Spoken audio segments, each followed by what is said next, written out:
नमस्कार, मैं योगेश राणा। उत्तराखंड बीजेपी में इस वक्त हल्द्वानी के मेयर गजराज सिंह बिष्ट के एक कदम को लेकर बड़ी चर्चा है, बड़ी हलचल है। सवाल यह उठ रहा है, हल्द्वानी के मेयर गजराज सिंह बिष्ट उत्तराखंड में अपनी ही पार्टी की सरकार के एक आदेश को क्यों नहीं मान रहे। गजराज सिंह बिष्ट कुछ ही माह में उत्तराखंड में बीजेपी में अंदरूनी राजनीति को लेकर तीसरी बार चर्चा में आए हैं। पहली बार वो उस वक्त चर्चा में आए जब बीजेपी में बहुत से दिग्गजों की इच्छा के विपरीत वो हल्द्वानी में मेयर पद के लिए टिकट पाने में सफल हुए। गजराज सिंह बिष्ट दूसरी बार उस वक्त चर्चा में आए बीजेपी की अंदरूनी राजनीति में जब उन्होंने बीजेपी के प्रदेश अध्यक्ष पद के लिए अपनी दावेदारी पेश कर दी, वो भी बीजेपी के सीनियर नेताओं के सामने। इस वक्त उत्तराखंड बीजेपी में सीएम धामी कुमाऊं से आते हैं। ऐसे में अध्यक्ष पद के जो दावेदारी है वो कुमाऊं से होना एक बड़ी बात है। कुमाऊं से ही खुली दावेदारी के बहुत सारे मायने हैं, क्योंकि परंपरा यह है उत्तराखंड में बीजेपी में यदि सीएम कुमाऊं से होते हैं तो पार्टी के अध्यक्ष गढ़वाल से होते हैं। अब तीसरी बात पर आते हैं। तीसरी बात यह है कि गजराज सिंह बिष्ट फिर क्यों चर्चा में आए हैं। आपको याद होगा कुछ समय पहले धामी सरकार ने एक साथ राज्य में 17 स्थलों के नाम बदल दिए थे, 17 स्थानों के नाम परिवर्तन किए थे। उनमें हल्द्वानी, ऊधम सिंह नगर और सबसे ज्यादा तो हरिद्वार के नाम थे, हरिद्वार जिले में। इन नामों के बदलने के बाद चर्चा यह शुरू हुई कि लव जिहाद, मजार जिहाद, थूक जिहाद के बाद धामी सरकार नाम जिहाद के खिलाफ कदम उठाने के लिए आगे बढ़ चुकी है। यह जो शुरुआत है 17 नामों के बदलने की, यह आगे भी बढ़ सकती है।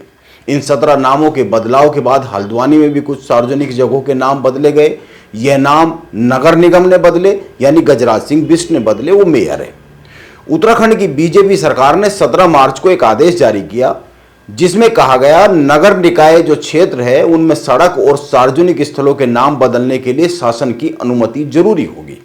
यह आदेश अपर सचिव शहरी विकास गौरव कुमार ने जारी किया।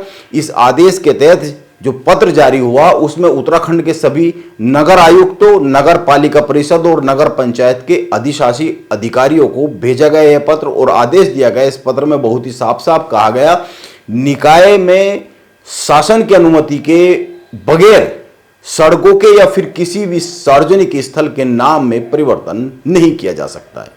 ध्यान में देने वाली बात यह है 17 अप्रैल को यह पत्र जारी हुआ और 18 अप्रैल को हल्द्वानी में मेयर गजराज सिंह बिष्ट ने 2 सार्वजनिक जगह के नाम बदल दिए। एक सड़क का नाम बदल दिया, कटघरिया चौराहे का नाम बाबा हेड़ा खान चौक और कटघरिया मंदिर से जाने वाली सड़क का नाम बाबा हेड़ा खान मार्ग कर दिया। बात केवल इतनी भर नहीं है, चौराहे और सड़क का नाम बदल दिया। बात यह है इस आयोजन में नगर निगम का कोई अधिकारी शामिल नहीं हुआ। यहां तक कि हल्द्वानी नगर निगम ने इस आयोजन से खुद को पूरी तरीके से अलग कर लिया। नगर आयुक्त ऋचा सिंह ने मीडिया को बताया एक दिन पहले ही शासन के आदेश के कारण बिना शासन की पूर्व अनुमति के किसी भी सार्वजनिक स्थल, मार्ग या चौराहे का नाम नहीं बदला जा सकता है। कटघरिया चौराहे का नाम बदलने का मामला मेयर का व्यक्तिगत मामला है, इसका नगर निगम से कोई वास्ता नहीं है। नगर निगम ने इस कार्यक्रम की अनुमति नहीं दी है जिस कार्यक्रम में गजराज सिंह बिष्ट ने जाकर नाम बदला। आप तस्वीरों में देख सकते हैं, वहां पर बाकायदा बोर्ड भी लगाया गया। यह तो कमाल की बात हो गई, मेयर चौराहे और सड़क के नाम बदल रहे हैं अपने मेयर होने के नाते, और नगर निगम कह रहा है यह नगर निगम का कार्यक्रम ही नहीं है, मेयर का व्यक्तिगत कार्यक्रम है। मेयर गजराज सिंह बिष्ट ने 18 अप्रैल को आयोजन के बाद मीडिया से बात की। उन्होंने मीडिया को बताया शासन का कोई भी आदेश उन्हें नहीं मिला है, ना ही इस तरह की कोई उन्हें जानकारी है। बोर्ड की बैठक में सभी सदस्यों की सहमति पर प्रस्ताव पास किया गया था। स्थानीय लोग भी लंबे समय से शासन प्रशासन से मांग कर रहे थे कि नाम बदले जाए।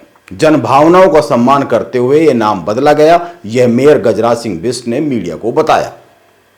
अब इस पूरे प्रकरण को देखकर 2 सवाल बनते हैं। एक, जब सरकार ने यह आदेश जारी कर दिया बगैर सरकार की अनुमति के नाम नहीं बदले जाएंगे तो हल्द्वानी के मेयर मुख्यमंत्री धामी के आदेश के विपरीत क्यों गए? और दूसरा सवाल यह जो हल्द्वानी के मेयर गजराज सिंह बिष्ट अपनी ही सरकार के आदेश को नजरअंदाज कर रहे, अवहेलना कर रहे, क्या यह उत्तराखंड की बीजेपी में एक बड़े टकराव की नींव रखी जा रही है? क्या यह किसी योजना से हो रहा है या ऐसे ही हो गया? एक्सीडेंटल। सवाल तो यह भी है, क्या यह घटना यूं ही हुई है गफलत में, या फिर यह कोई प्रयोग है, कोई गहरी योजना के तहत हुआ है?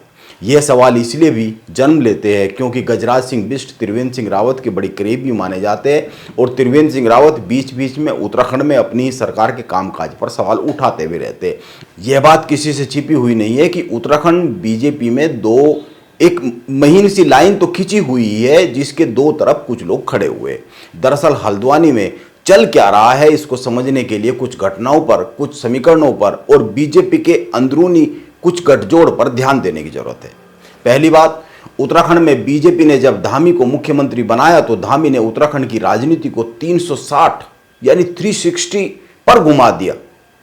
जो राजनीतिक प्रयोग धामी ने पिछले 3 साल में उत्तराखंड में किए वो कभी किसी बीजेपी के पूर्व में मुख्यमंत्री ने तो नहीं किए हैं।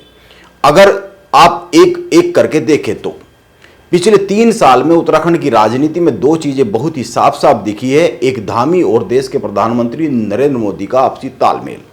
पिछले 3 सालों में प्रधानमंत्री से मुलाकात की जितनी तस्वीरें उत्तराखंड के मुख्यमंत्री धामी की आई है उतनी शायद ही किसी अन्य राज्य के बीजेपी के मुख्यमंत्री की आई हो। यहां तक कि योगी आदित्यनाथ की भी नहीं आई होगी, उत्तर प्रदेश के मुख्यमंत्री। इसके अलावा यूसीसी, लैंड जिहाद, थूक जिहाद, लव जिहाद और अब नया नया जो नाम जिहाद, इस तरह के जो अभियान इनके खिलाफ चले, मुख्यमंत्री धामी के इन अभियानों ने उत्तराखंड में बीजेपी की राजनीतिक जमीन पिछले 3 साल में बहुत बदली है। संघ और बीजेपी की हिंदुत्व की कोर राजनीतिक लाइन उत्तराखंड में लंबी होती हुई पिछले 3 सालों में दिखी है और इसके असर भी दिखे। अगर आप लगातार देखेंगे तो उत्तराखंड में बीजेपी या कांग्रेस किसी भी पार्टी की सरकार दोबारा बनती नहीं थी, बनी। इसके अलावा भी लोकसभा चुनाव में सारी सीटें बीजेपी को मिली। इसके अलावा भी कई सारे जो चुनाव होते रहे या इस तरह की चीजें होती रही, बीजेपी लगातार बढ़ती गई आगे।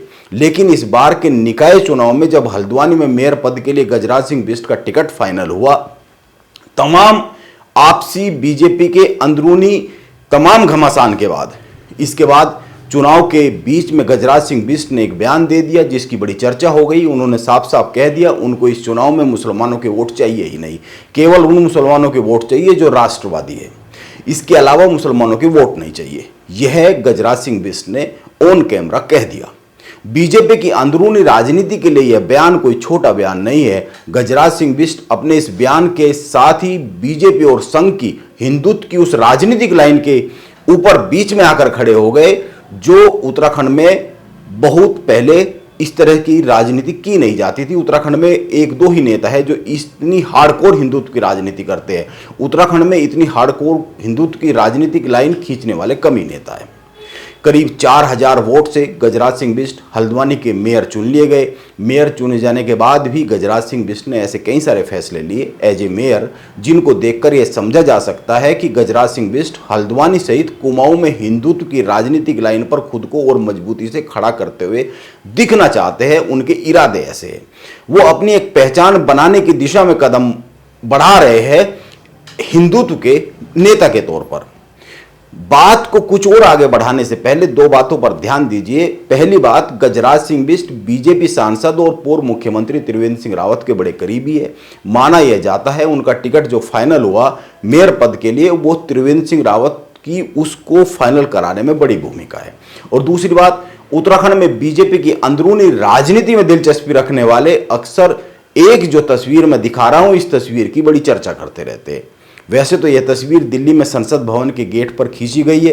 इस तस्वीर में बीजेपी के सांसद त्रिवेंद्र सिंह रावत, बीजेपी के सांसद अनिल बलूनी और उत्तराखंड की बीजेपी सरकार में कैबिनेट मंत्री धन सिंह रावत खड़े हुए हैं।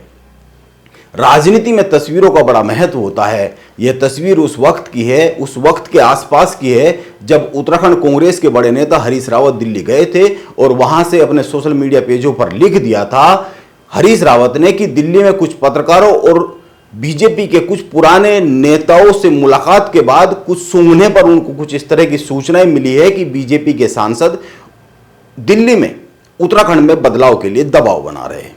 यह हरीश रावत ने लिखा। हरीश रावत की सोशल मीडिया पर लिखी गई यह बात उत्तराखंड में बड़ी चर्चा में आ गई, बड़ा हंगामा हो गया बीजेपी की अंदरूनी राजनीति में। हालांकि हरीश रावत की बातें कोरी बातें ही साबित हुई उस वक्त, लेकिन हरीश रावत की सोशल मीडिया की उस पोस्ट के बाद उत्तराखंड की राजनीति में एक सवाल खड़ा हो गया बीजेपी की अंदरूनी राजनीति को लेकर कि क्या उत्तराखंड में बीजेपी में दो गुट बन चुके और क्या एक गुट किसी बड़ी योजना पर काम कर रहा है। राजनीति में बड़े धैर्य से काम लेना होता है। यहां पर एक एक समीकरण को साधने में सालों लग जाते हैं। गजराज सिंह बिष्ट बीजेपी के प्रदेश अध्यक्ष के लिए अपना नाम आगे कर रहे हैं, जबकि अभी उनके अध्यक्ष चुने जाने की कोई, अगर समीकरण देखें मौजूदा स्थिति में, तो कोई गुंजाइश तो दिखती नहीं है। फिर भी उन्होंने अपना नाम आगे बढ़ाया कुछ समय पहले। पहली बात, गजराज से सीनियर बहुत सारे नेता है अभी उत्तराखंड में बीजेपी में जो अध्यक्ष पद की लाइन में दिखते हैं, और दूसरी बात, वो इस वक्त कुमाऊं से है, और इस वक्त के मौजूदा समीकरण देखें तो गढ़वाल और कुमाऊं के जो समीकरण है उनको साधने में वो फिट नहीं होते अध्यक्ष पद के लिए। इसके बाद भी वो अपना नाम आगे बढ़ाते हैं।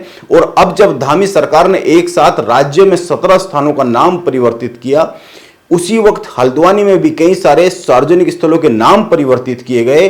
उसके बाद उत्तराखंड की सरकार ने शासनादेश जारी किया, और उत्तराखंड की राजनीति में इस शासनादेश के बाद भी गजराज सिंह बिष्ट ने 2 नाम बदले, और हल्द्वानी नगर निगम में एक घमासान मचता हुआ दिख रहा है। मेयर जो कार्यक्रम हो रहा है, निगम के अधिकारी कह रहे हैं कि वो मेयर का व्यक्तिगत कार्यक्रम हो सकता है। इस तरह के कार्यक्रम, नाम परिवर्तन करने के व्यक्तिगत कार्यक्रम कब से होने लगे, ये सवाल बनता है।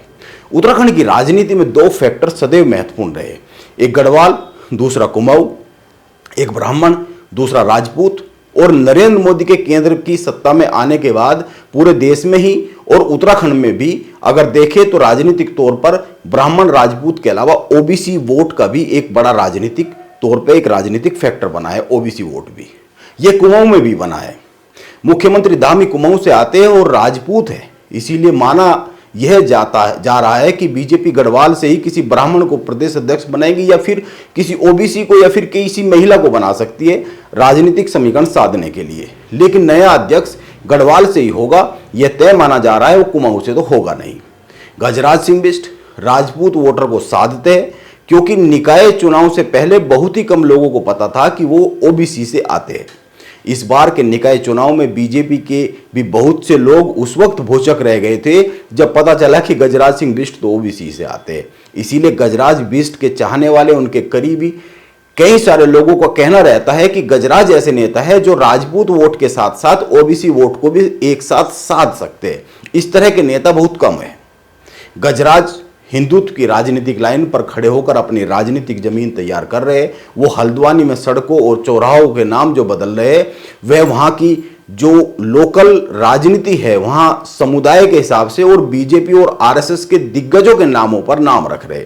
हल्द्वानी की बहुत ही चर्चित सड़क है ठंडी सड़क, उसका नाम बदलकर श्री गुरु गोविंद सिंह मार्ग कर दिया गया। पंचक्की आईटीआई रोड का नाम गुरु गोलवलकर मार्ग और नवाबी रोड का नाम अटल मार्ग रखा गया है। नाम बदलने की यह राजनीति उत्तराखंड में बीजेपी के अंदरूनी समीकरणों को कितना बदल पाएगी, कितना क्या समीकरण बैठा पाएगी, यह तो पता नहीं, आने वाला वक्त बता सकता है। अभी तो यह एक सवाल उठ रहा है कि हल्द्वानी के मेयर गजराज सिंह बिष्ट उत्तराखंड में अपनी ही सरकार के आगे एक लंबी लाइन खींचते हुए क्यों दिख रहे हैं। वैसे तो इस सवाल का जवाब गजराज सिंह बिष्ट ही सही तरीके से दे सकते हैं। हमारा मौका लगेगा, हम उनसे बात करेंगे, एक इंटरव्यू प्लान करेंगे, लेकिन अभी तो सवाल खड़ा होता ही है। नमस्कार, मैं योगेश राणा।